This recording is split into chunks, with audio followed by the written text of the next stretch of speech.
El narcotráfico en México no solo se ha caracterizado por la violencia y el crimen organizado, sino que en algunos casos ha incorporado elementos religiosos y místicos para legitimarse y coercionar a sus miembros. Este insólito matrimonio entre narco y religión ha dado lugar a carteles con tintes de culto, donde los capos se erigen como líderes espirituales y justifican sus acciones en nombre de la fe. La familia no mata por paga, no mata mujeres, no mata inocentes. Se muere quien debe morir. Sépanlo toda la gente, esto es justicia divina. Altares iluminados con velas, imágenes de santos populares y hasta Biblias propias que han acompañado la expansión del narcotráfico, conformando lo que muchos llaman la religión de los narcos. Pero antes de entrar en casos específicos es importante entender el contexto dentro de la cultura narco. México, con su gran mayoría católica y profundas tradiciones espirituales, ha visto surgir una religiosidad en busca de protección y justificación para sus actos. Por ejemplo, Joaquín El Chapo Guzmán, ex líder del cártel de Sinaloa, era devoto a Jesús Malverde, un bandido folclórico considerado el santo de los narcos, mientras que Arturo Beltrán Leiva, cabecilla del cártel de los Beltrán Leiva, rendía culto a la Santa Muerte. No obstante, ninguna organización criminal llevó esta narcoreligión a un nivel tan estructurado y público como los cárteles michoacanos de la familia y los caballeros templarios. Él acaba de decir que él era Dios. Que él se creía Dios. Sí, él se creía Dios.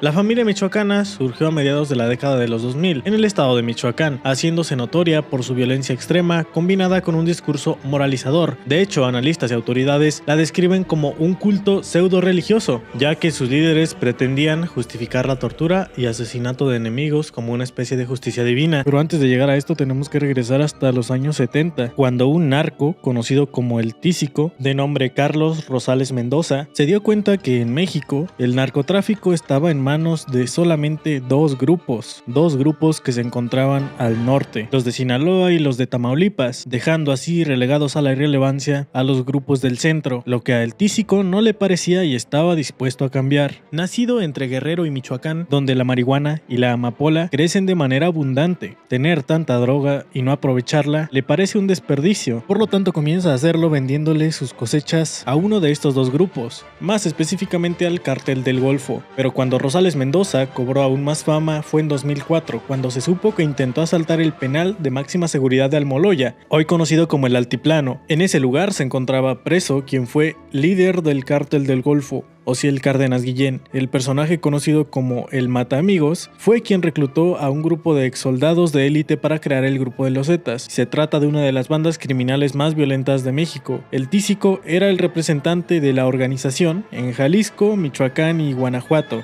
Su misión fue arrebatar al Cártel del Milenio la producción de marihuana, drogas sintéticas y trasiego de cocaína por la región. El Cártel del Milenio eran los representantes del grupo contrario. Para conseguirlo fundó su propia organización a la que bautizó como La Empresa, pero la carrera criminal del Tísico termina, o al menos tiene una larga pausa, el mismo año 2004, al ser detenido por las autoridades. En su lugar deja como encargado de la organización a Nazario Moreno, después conocido como San Nazario. Sí, San, el narco que fue canonizado en vida, pero a ese punto llegaremos un poco más adelante. Nazario bautiza a su propio grupo como la familia michoacana, asegurándoles a sus adeptos que todos son hermanos de Dios, solo que en esta ocasión con Dios se refiere a sí mismo. Y para llegar al día en que México conoció a la familia michoacana, tenemos que remontarnos hasta el 3 de septiembre del año 2006, con el Tísico, mentor de Nazario Moreno en prisión. Se dio a conocer en Uruapan el hallazgo del cadáver de una mujer embarazada, mujer conocida como la Jefa, quien tenía una incisión desde el pecho hasta el vientre y le habían arrancado todavía viva a su hijo. Esta mujer era la pareja de El Tísico, quien había sido privada de la vida por el Cártel del Milenio. Nazario Moreno rápidamente identificó a las 5 personas responsables del asesinato de la mujer y el hijo de su mentor y tomó venganza de una manera bastante inusual para el momento. La familia michoacana secuestra a los 5 perpetradores, los tortura, les quita la vida y ahora sí llega el día 6 de septiembre del año 2006, el día que se dio a conocer la familia michoacana. Sicarios de la familia irrumpieron en el bar Sol y Sombra, en Uruapan, y arrojaron 5 cabezas humanas al piso de baile. Junto a los restos dejaron un mensaje proclamando: la familia no mata por dinero, no mata mujeres, no mata inocentes, solo mueren aquellos que deben morir. Que todos sepan, esto es justicia divina. Pero para entender las motivaciones religiosas de Nazario Moreno, tenemos que retroceder varios años atrás en su vida. Nacido en la región de Tierra Caliente, durante los años 80 trabajó en Estados Unidos, donde se convirtió al evangelismo cristiano. Esa influencia religiosa, combinada con su involucramiento en el narcotráfico, dio forma a la curiosa ideología de la familia. Combinaba referencias bíblicas, autoayuda cristiana y un peculiar código justiciero. Uno de los pilares de su adoctrinamiento fue el libro Wild, Salvaje de Corazón en español, del autor evangélico estadounidense John Eldredge. Nazario Moreno quedó fascinado con este bestseller. Se dice que Nazario habría descubierto este libro durante el tiempo que pasó en una cárcel de Estados Unidos. Sin embargo, como no sabía leer ni hablar inglés, necesitó la ayuda de otro preso que le iba interpretando y explicando el contenido. Por ello, es probable que Nazario no conociera el texto original de primera mano, sino que interiorizara una versión reinterpretada y posiblemente distorsionada del mensaje del libro. Y no solo lo adoptó para sí, sino que ordenó que todos sus hombres lo leyeran. En redadas contra la familia, la policía encontró ejemplares traducidos de Wild, junto a armas y droga. La influencia del libro caló hondo. Incita al hombre a asumir un rol de guerrero con una misión superior, a liberar al héroe interior y luchar por una causa justa. La familia reinterpretó todo este mensaje para justificar su cruzada sangrienta. Además de él, el Chayo escribió sus propios textos. Un libro que, según sus primeras páginas, es el diario de un idealista. Nazario Moreno lo escribió durante algunos años de su vida,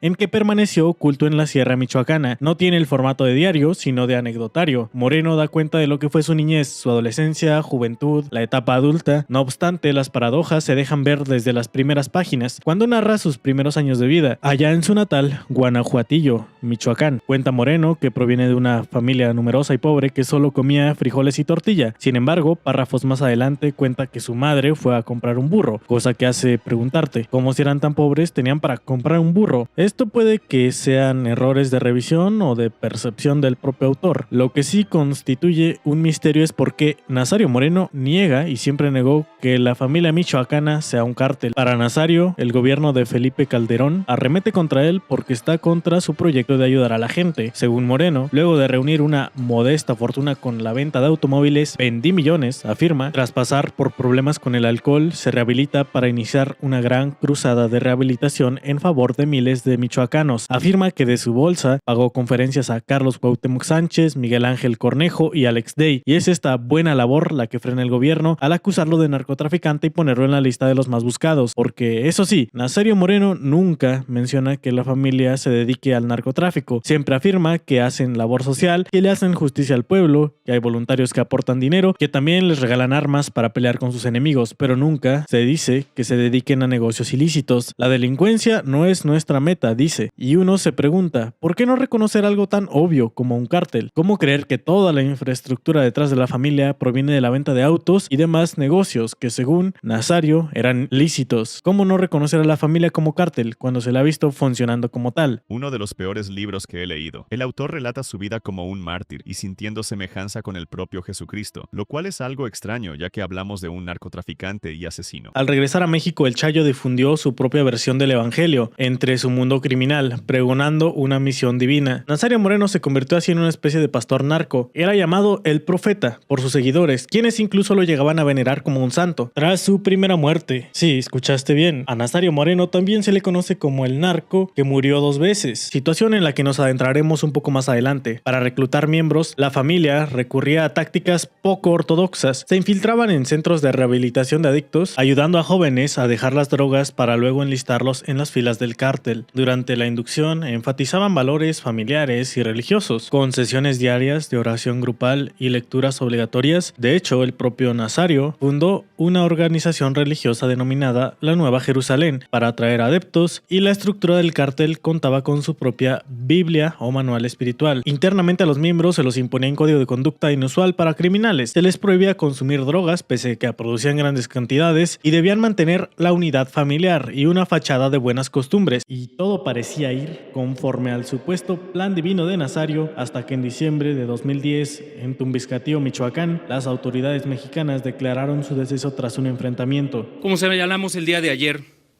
diversos elementos de información obtenidos durante el operativo coinciden en señalar en el que el día de ayer cayó abatido Nazario Moreno González, también conocido como el Chayo o el Doctor, principal líder y uno de los fundadores de la organización criminal de la familia michoacana.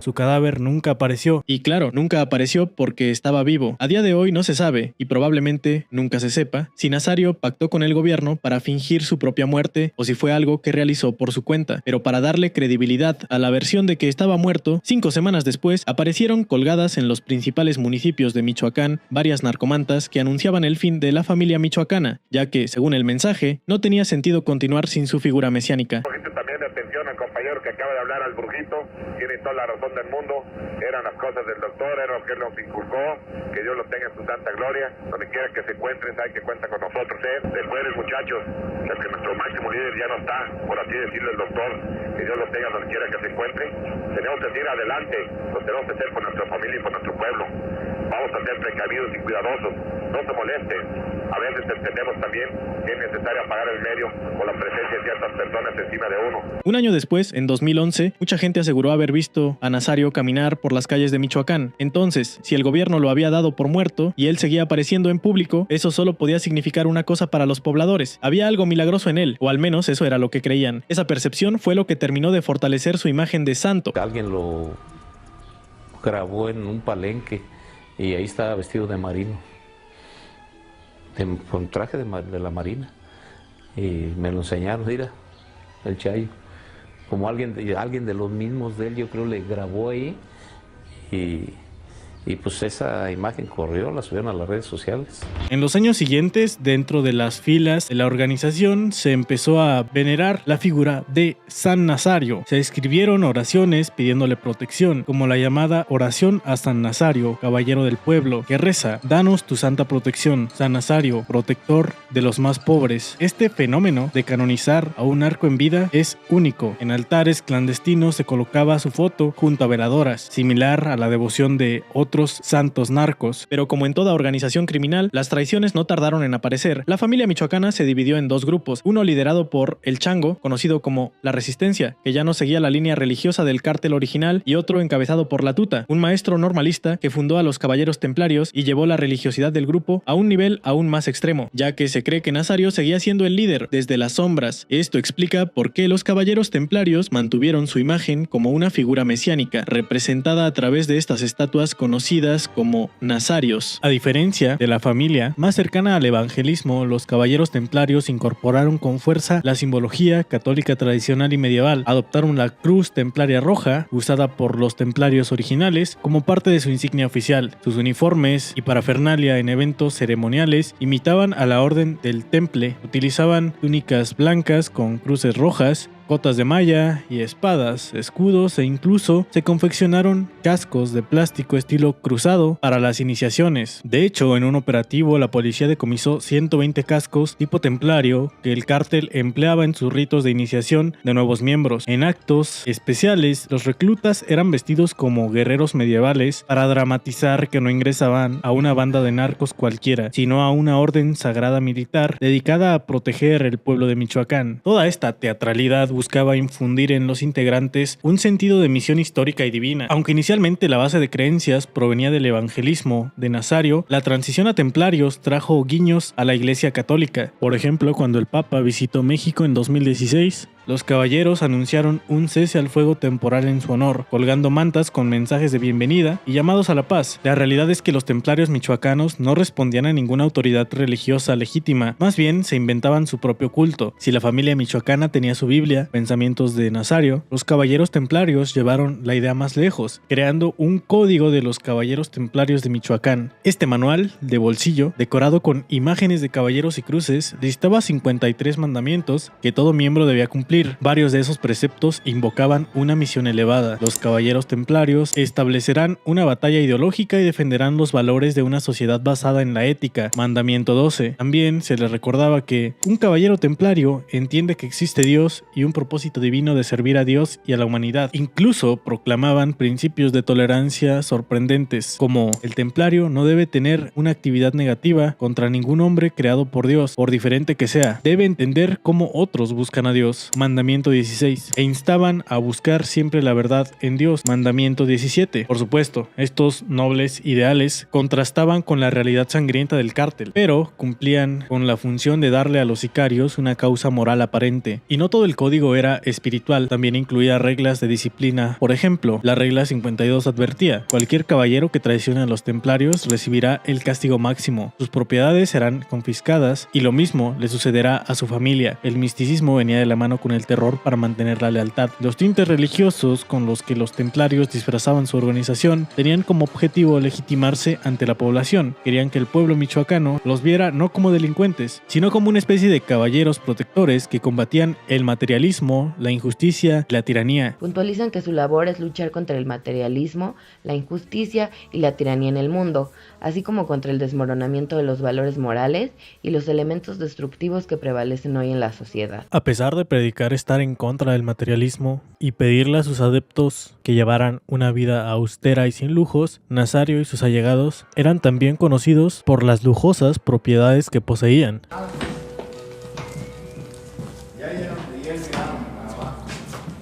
¿Tenía familia él? Sí, tenía. Sí, tenía niños. Sí. Lo conocen como las Cabañas de San Francisco. El dueño de este sitio era Ponciano Saucedo, el secretario particular y brazo derecho del Chayo. Son 12 cabañas, algunas de 2 niveles. Adentro aún permanecen estos restos de cajas de whisky. Incluso todavía hay algunos accesorios de don Ponciano. De piel de elefante. ¿Sí? Se dan buenos lujos, ¿no? Sí. La caja de piel de elefante. Ah, Nazario, aquí venían a los cultos. Aquí era su capilla, yo creo. Porque decían que ya bautizaba y casaba. Hay un puente que permite cruzar la cañada y llegar a estos jardines.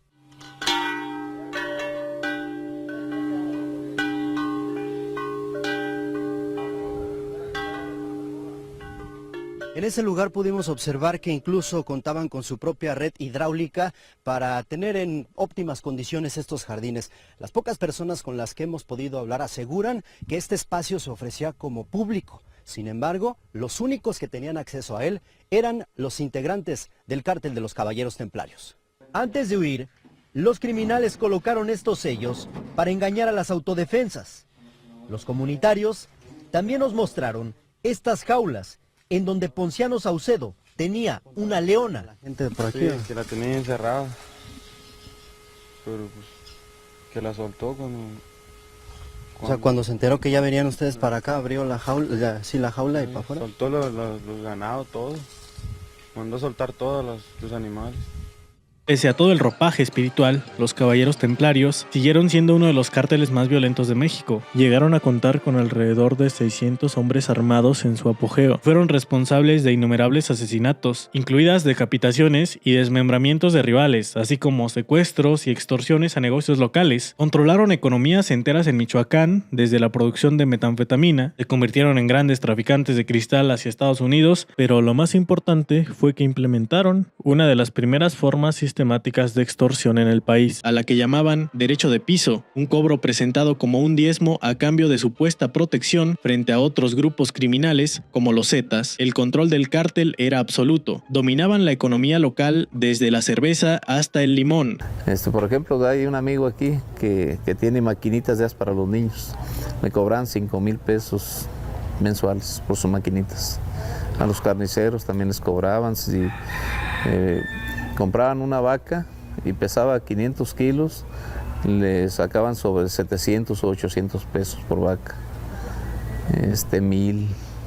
La utilidad se quedaban los templarios con ella, ya los carniceros o tablajeros, no sé cómo le llaman ustedes allá en la Ciudad de México, ya trabajaban nada más para los templarios. Y a todo mundo le cobraban. La tortilla valía 11 o 12 pesos aquí, la subieron a 16, 17. Los 5 del aumento me lo tienes que entregar a mí. Permiso por vivir a toda la gente del pueblo, desde el señor que se mantiene vendiendo jitomates en el mercado, a los grandes empresarios que tiene nuestra región. Algunos de ellos los secuestraron hasta 2 veces, le sacaron lo que tenían que sacar Y así siguieron viviendo estas gentes. Ninguna autoridad pudo cumplir con su función porque todas las autoridades, tanto municipales y estatales y federales, eran parte de estos cárteles o estaban en la nómina de estos cárteles. Eso no lo sabíamos entonces, pero sí lo asumíamos, porque da la casualidad que entraba personal federal, entraba personal militar y nunca los encontraban. Pero nosotros sí los veíamos donde se sentaban a almorzar y a desayunar con ellos. La situación empeoró cuando estos señores, no tan solo con quitarle el dinero a la gente, desde la más jodida hasta la más acomodada, empezaron a meterse con la familia. Empezaron a violar niñas de 11 y 12 años. Nada más en mi secundaria, motivo por el cual yo soy parte del Consejo Ciudadano, en el mes de diciembre fueron violadas 14 niñas en el municipio de Tepalcatepec, entre 11 y 12 años.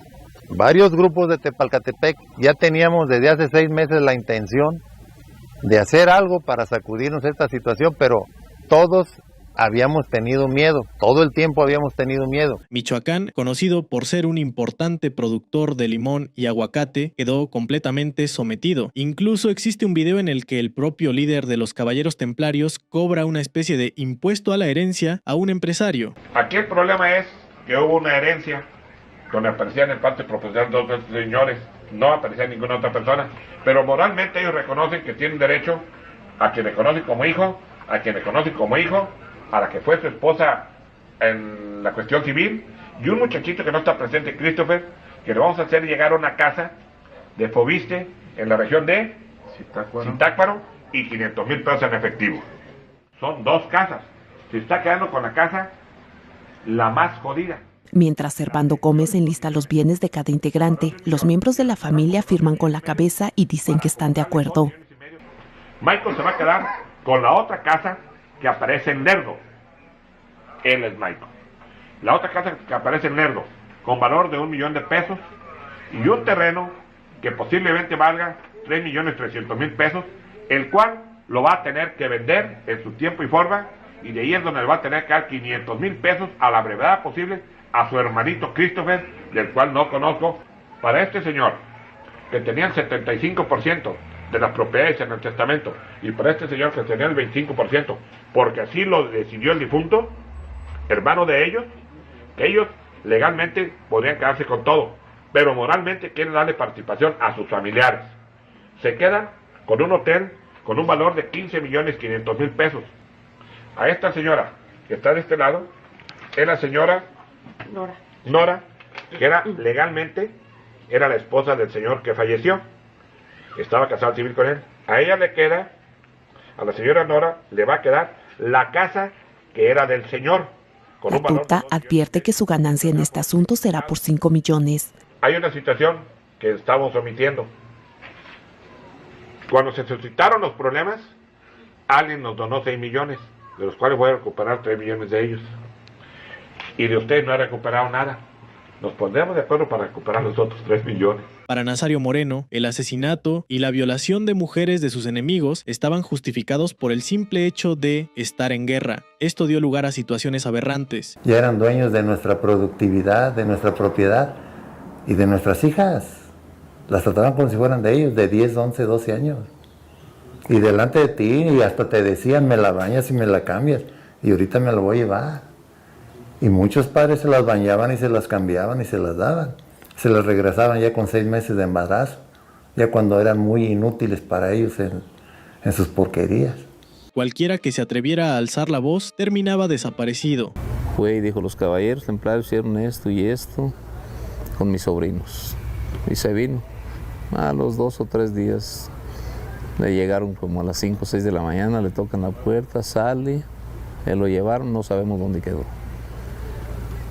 Un teniente del ejército de por allá de Veracruz, su esposa era de aquí, vino de vacaciones aquí con sus suegros y se fue a una cenaduría aquí en el centro. Estaban en plena cenaduría cuando llegan los templarios, vente para acá delante de su esposa y sus niños, en público. Se lo llevan, todavía uno voltea, uno burló, no se preocupe, ahorita regresa. Nunca regresó. Al día siguiente el suegro de ese teniente le habla al que estaba de jefe de plaza aquí, quiero que me regresen a mi yerno, si no los voy a demandar. Al ratito le caen a la casa también al señor y se lo llevaron también. Ya no se podía. Ya no se podía.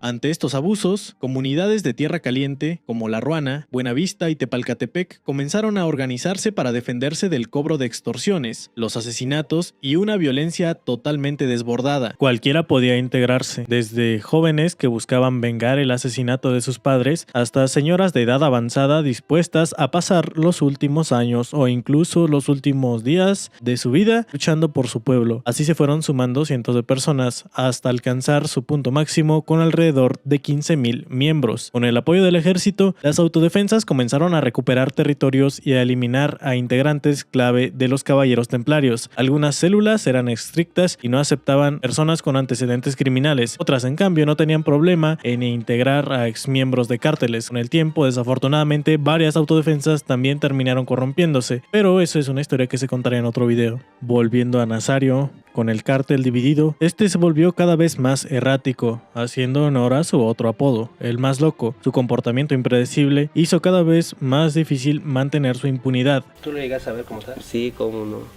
¿Vivo? Ya está vivo, sí, nomás que se cambió de cara, está ruco ya el güey. ¿Y cómo sabías que era él?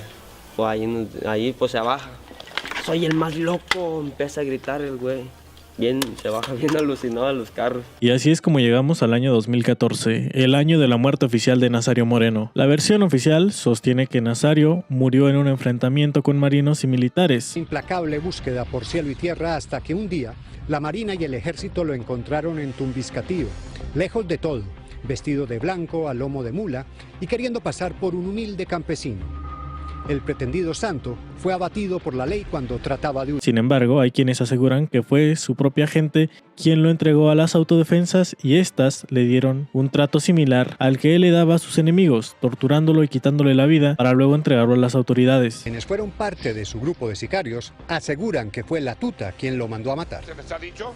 Porque la tuta hizo tratos también con los autodefensas. Dijo, no me persigas. Y yo me encargo de Chayo. Las autodefensas, tras la caída de Nazario Moreno, tomaron el control de algunas de sus propiedades. Y el valor al parecer, de esta espada es de $4,500. Sí. Número de serie, aquí tiene su número de serie. Todo, o sea, es una espada... Es un arma pues que está bien identificada, que queda identificada para todas las personas que obtengan un tipo de arma de este. ¿Dónde dice que la encontraron? En una casa de seguridad cerca de Acatlán, del municipio de Apatzingán. ¿Esa es de Nazario? Esta era la que utilizaba Nazario en sus cultos o en sus acciones que hacía. Sí.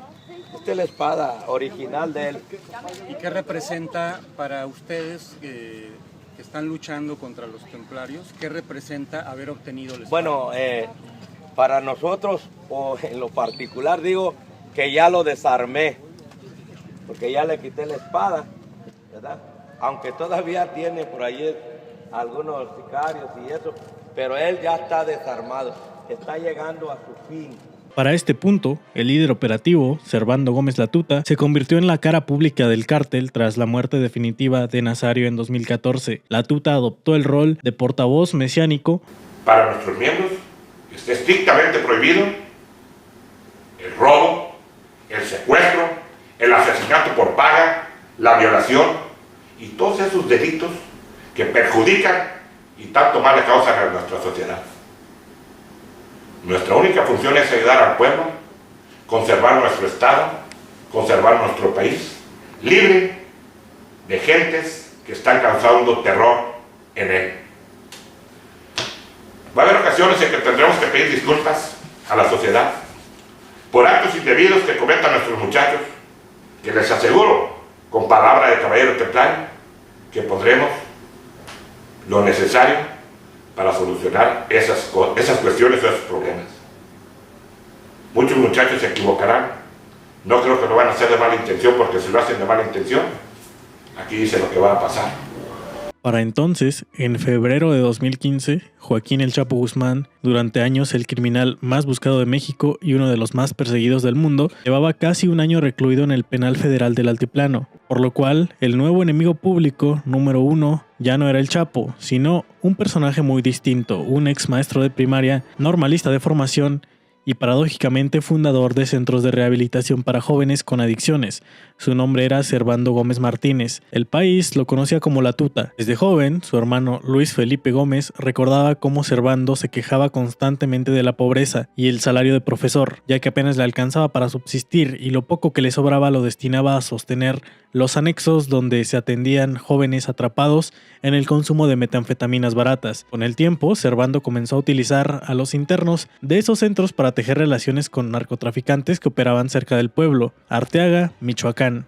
Este sería el líder que convirtió a los caballeros templarios en prioridad absoluta. Uno a uno, sus líderes fueron cayendo, abatidos o capturados, pero uno seguía escapando. La Tuta contaba con una enorme base social que lo protegía por miedo, respeto o conveniencia.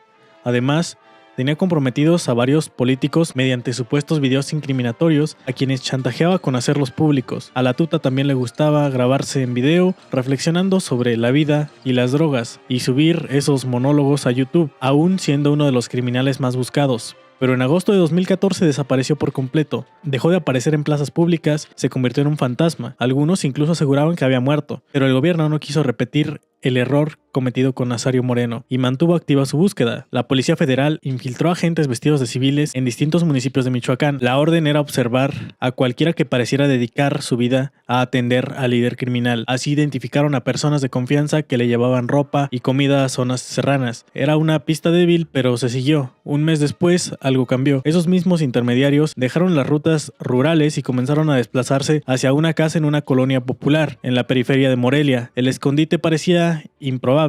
2 pisos, fachada roja, un portón blanco, junto a una papelería y un terreno baldío. Nada llamativo. Durante meses, agentes disfrazados de vendedores, técnicos o incluso predicadores vigilaban el número 49 de la calle Fidencio Juárez en la colonia Tenencia, Morelos. No había pruebas suficientes para solicitar una orden de cateo, ni querían arriesgarse a un operativo ilegal. Así llegó enero de 2015. Alguien revisó el expediente de Servando Gómez y notó su fecha de nacimiento, 6 de febrero de 1966. Faltaban pocos días para su cumpleaños 49.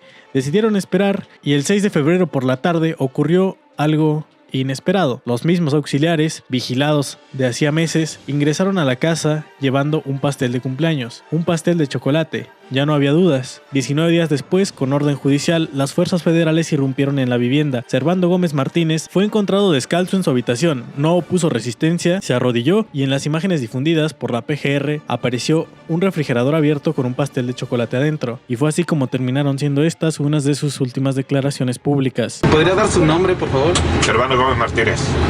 ¿Su alias? La Tuta el Profe. ¿Originario? Arteaga, Michoacán. ¿Sabe por qué está detenido? ¿Por criminal? ¿Los podría decir, por favor? Narcotráfico. Lideré una banda de si tú quieres. ¿A qué banda lideraba? Caballeros Templarios. Aunque algunas pequeñas células persistieron, el apogeo de la era narcoevangélica michoacana llegó a su fin.